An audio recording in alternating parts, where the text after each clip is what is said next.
Hi అండి, నమస్తే. Welcome back to my channel. ఇవాళ వీడియోలో ఒక సింపుల్ అండ్ ఈజీ బ్రేక్ఫాస్ట్ రెసిపీని ఎలా చేయాలో చూపిస్తాను. పప్పులు నానబెట్టే పని లేకుండా, హడావిడి లేకుండా అప్పటికప్పుడు ఇలా ఇన్స్టెంట్గా 5 నిమిషాల్లో ఈ రెసిపీని చేసుకోవచ్చు. మార్నింగ్ బ్రేక్ఫాస్ట్కైనా లేదంటే ఈవినింగ్ టిఫిన్స్కైనా దీన్ని ప్రిపేర్ చేసుకోవచ్చు. టేస్ట్ అయితే చాలా బాగుంటుంది. ఇంక లేట్ చేయకుండా ఈ సింపుల్ అండ్ ఈజీ బ్రేక్ఫాస్ట్ రెసిపీని ఎలా చేయాలో చూసేద్దాం. ముందుగా ఇలా ఒక బౌల్లోకి 1 కప్పు సూజీ రవ్వని, అంటే ఉప్మా రవ్వ, బాంబే రవ్వ అంటాం కదా, ఆ రవ్వని తీసుకోవాలి. అలాగే ఇందులోకి ఒక 1/2 కప్పు వరకు పెరుగును తీసుకోవాలి. ముందు రోజు తోడిపెట్టిన పెరుగును తీసుకుంటే బాగుంటుంది.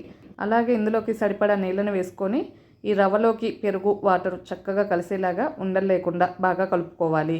ఇలా బ్యాటర్ను చక్కగా కలుపుకున్న తర్వాత మూత పెట్టేసి దీనికి 10 నిమిషాల పాటు రెస్ట్ ఇవ్వాలి. చూడండి, ఇక్కడ 10 నిమిషాల తర్వాత రవ్వ పెరుగుని వాటర్ని చక్కగా అబ్జర్వ్ చేసుకుంది కదా. ఇదంతా ఒకసారి కలుపుకొని ఇప్పుడు ఇందులోకి ఒక ఆనియన్ను శుభ్రంగా వాష్ చేసుకొని సన్నగా చాప్ చేసుకొని వేసుకోవాలి. అలాగే మీ దగ్గర క్యాప్సికమ్ ఉంటే క్యాప్సికన్నైనా వేసుకోవచ్చు. ఇక్కడ నేనైతే వేయడం లేదు. అలాగే ఒక టమాటాను శుభ్రంగా వాష్ చేసుకొని ఇలా చిన్న ముక్కలుగా కట్ చేసుకొని వేసుకోవాలి. అలాగే ఒక క్యారెట్ను కూడా శుభ్రంగా వాష్ చేసుకొని పైన పీల్ని తీసుకొని ఇలా గ్రేట్ చేసుకొని వేసుకోవాలి. అలాగే కారానికి తగినట్లుగా 1-2 పచ్చిమిర్చిని ఇలా చిన్న ముక్కలుగా కట్ చేసుకొని వేసుకోవాలి. అలాగే కొంచెం కొత్తిమీరను కూడా శుభ్రంగా వాష్ చేసుకొని ఇలా సన్నగా చాప్ చేసుకొని వేసుకోవాలి. అలాగే కొంచెం రెడ్ చిల్లీ ఫ్లేక్స్ ఉంటాయి కదా, వాటిని కూడా ఒక 1/2 టీ స్పూన్ వరకు వేసుకుంటే టేస్ట్ బాగుంటుంది. అలాగే రుచికి సరిపడా సాల్ట్ను వేసుకోవాలి. అలాగే కొంచెం వాటర్ను చూసుకొని వేసుకోవాలి. అలాగని మరీ ఎక్కువగా యాడ్ చేసుకోవద్దు. ఇప్పుడు ఇవన్నీ వేసుకున్న తర్వాత ఈ ఇంగ్రీడియంట్స్ అన్నీ ఈ రవ్వలో చక్కగా కలిసేలాగా బాగా కలుపుకోవాలి. కన్సిస్టెన్సీ అనేది ఇలా ఉంటే సరిపోతుంది. ఇలా కలుపుకొని బౌల్ను పక్కకు పెట్టుకోవాలి. ఇప్పుడు స్టవ్ మీద ఇలా పోప్ ప్యాన్ పెట్టుకొని ఇందులోకి 1 టీ స్పూన్ ఆయిల్ వేసుకొని 1/4 టీ స్పూన్ ఆవాలను, 1/4 టీ స్పూన్ జీలకర్రను, అలాగే ఒక రెమ్మ కరివేపాకును శుభ్రంగా వాష్ చేసుకొని వేసుకోవాలి. ఫ్లేమ్ని లోలోనే పెట్టుకొని ఒకసారి అంతా చక్కగా కలుపుకోవాలి. ఇలా ఆవాలు కరివేపాకు చిటపటలాడుతున్నప్పుడు స్టవ్ ఆపేసి మనం కలిపి పెట్టుకున్న ఈ రవ్వ బ్యాటర్లోకి ఈ పోపును వేసుకొని ఈ పోపు అంతా ఈ రవ్వలోకి చక్కగా కలిసేలాగా బాగా కలుపుకోవాలి. ఇలా పోపు వేసుకోవడం వల్ల ఫ్లేవర్ అనేది బాగుంటుంది.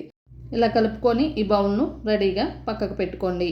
ఇప్పుడు స్టవ్ మీద ఇలా ఒక పెద్ద సైజు ప్యాన్ పెట్టుకొని ఇందులోకి 2 to 3 స్పూన్స్ ఆయిల్ని వేసుకొని మనం కలిపి పెట్టుకున్న రవ్వ బ్యాటర్ని ఒకసారి కలుపుకొని ఇలా గరిటెతో చిన్న సైజు ఊతప్పాల్లాగా వేసుకోవాలి. మీ ప్యాన్ సైజుని బట్టి 2 లేదా 3 అయితే వేసుకోవచ్చు. ఇక్కడ నేనైతే 2 వేసుకుంటున్నాను.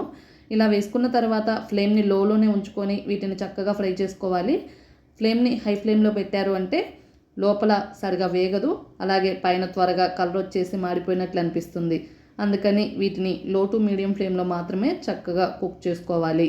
ఇక్కడ చూడండి, ఇలా మరొక సైడ్ కూడా వీటిని ఫ్లిప్ చేసుకొని మంచి కలర్ వచ్చేంత వరకు చక్కగా కాల్చుకొని తీసుకోవాలి. 2 సైడ్స్ ఇలా తిప్పుకుంటూ కాల్చుకున్న తర్వాత మంచి కలర్ వచ్చిన తర్వాత ఇలా ప్లేట్లోకి అయితే తీసుకోవాలి. అలాగే మిగిలిన రవ్వ బ్యాటర్ను కూడా సేమ్ ఇదే ప్రాసెస్లో ప్యాన్లోకి 2 to 3 స్పూన్స్ ఆయిల్ వేసుకొని మీ ప్యాన్ సైజుకు తగ్గట్లుగా ఇలా 2 లేదా 3 మినీ సైజు ఊతప్పాల్లాగా వేసుకొని ఫ్లేమ్ని లో టు మీడియం ఫ్లేమ్లోనే ఉంచుకొని వీటిని చక్కగా కుక్ చేసుకోవాలి. ఫ్లేమ్ని హై ఫ్లేమ్లో పెట్టాడంటే త్వరగా మాడిపోతాయి. ఇలా లో ఫ్లేమ్లో మాత్రమే వీటిని చక్కగా కుక్ చేసుకోవాలి.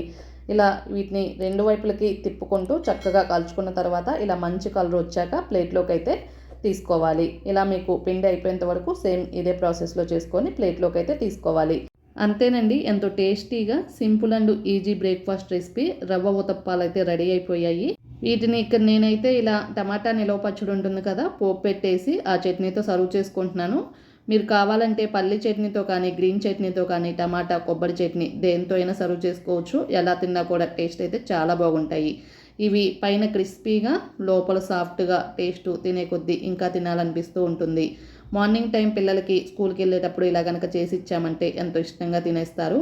పప్పులు నానబెట్టే పని లేకుండా అప్పటికప్పుడు ఇన్స్టెంట్గా 5 నిమిషాల్లో ఈ రెసిపీని అయితే ప్రిపేర్ చేసుకోవచ్చు. ఇంక లేట్ చేయకుండా మీరు కూడా ఈ simple and easy breakfast recipe రవ్వ ఊతప్పాలను ఒకసారి ట్రై చేసి టేస్ట్ ఎలా వచ్చాయో కామెంట్ బాక్స్లో మీ ఫీడ్బ్యాక్ని అయితే తెలియచేయండి. మీకు ఈ వీడియో నచ్చితే లైక్ చేయండి, మీ ఫ్రెండ్స్కి రిలేటివ్స్కి షేర్ చేయండి. కొత్తగా మన ఛానల్ చూసే వాళ్ళు ఎవరైనా ఉంటే సబ్స్క్రైబ్ చేయడం మర్చిపోవద్దు. పక్కనే ఉన్న బెల్ ఐకాన్ అయితే యాక్టివేట్ చేసుకోండి. Thank you for watching.